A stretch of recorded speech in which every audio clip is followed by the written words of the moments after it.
The way to slow down the clock is to give yourself completions. At the end of this sentence, I'm going to pause, and we will be complete in this entire presentation up until this moment.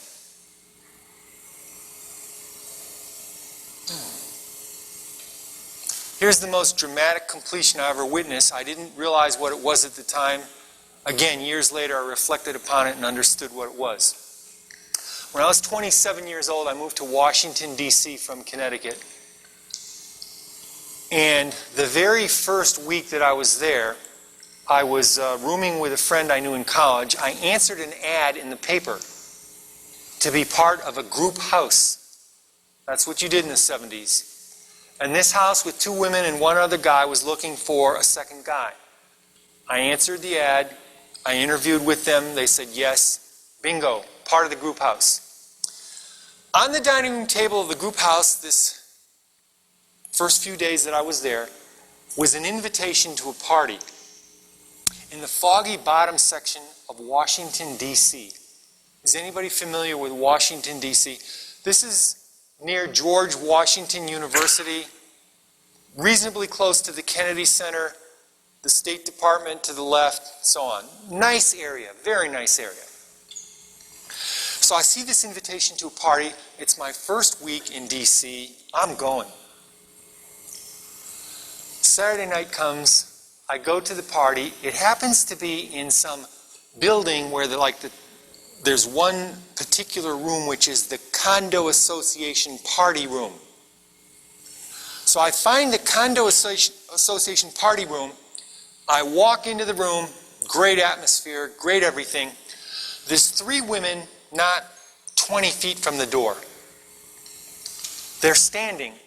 They're not at tables with the wagons closed. So I go right over to them. Why not? I'm new, I'm in town, I don't know anybody, there's nothing to lose. I crash their circle. Mercifully, they let me in. And we're talking for just a few minutes when a man comes into the room. He's got slips of paper in his hand.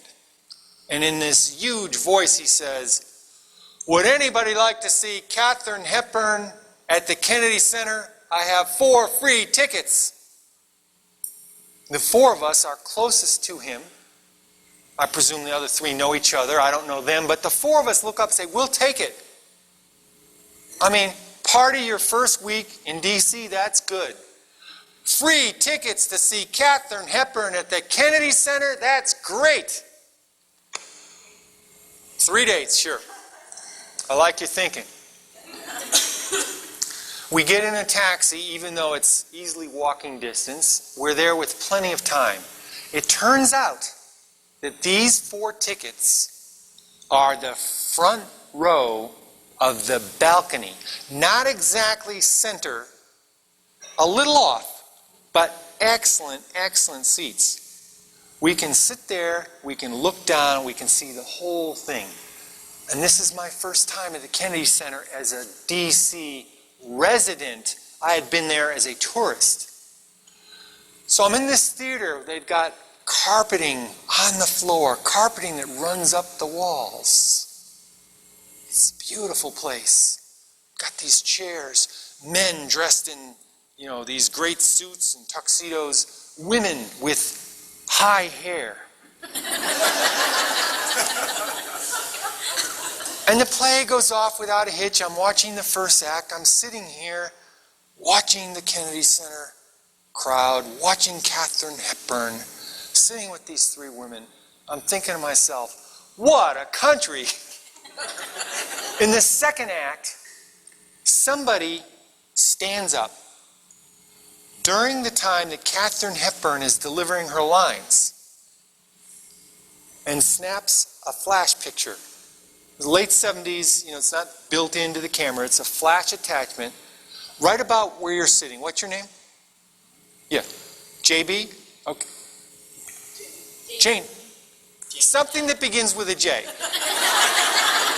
Right where Jamie is sitting, somebody stands up and flash. Well, this is verboten in the legitimate theater. Katharine Hepburn, who's right in the middle of her lines, stops. And the whole place goes stone quiet. All little coughs or movement in the chair that you hear normally, everything just goes quiet. Like deep space. She walks to the front of the stage,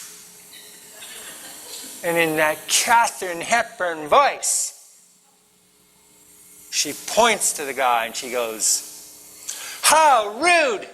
How utterly rude!" Now I'm up in the balcony. I haven't even done anything. And I wanted to die. I slinked down so the reel would just cover my face a little, because I knew if she looked up at me with those laser eyes, I might melt. And then she carefully floats back to right where she was in the middle of the stage, and without a hitch continues on with her lines as if nothing had happened. The place remains stone quiet. I look at the ladies and I'm saying to myself, did that happen? Am I here? What is the meaning of reality? It becomes a pinch me kind of night. Then the third act comes and goes, and then everyone leaves, and they fill up the coffee shops and the bars all throughout Foggy Bottom, and I'm sure the topic of conversation is Katharine Hepburn reprimanding that guy in the middle of the performance. And I'm thinking to myself, wow, you gotta really be, the grande dame. I mean, you just can't be any old actor and do that. And so we're talking and we're reflecting on it and we're saying, what a night. Then years go by on that one too, folks. It takes me a long time sometimes. About 10, 15 years go by, I finally get this incident into perspective. Katharine Hepburn was a master of completions. This guy soiled her art.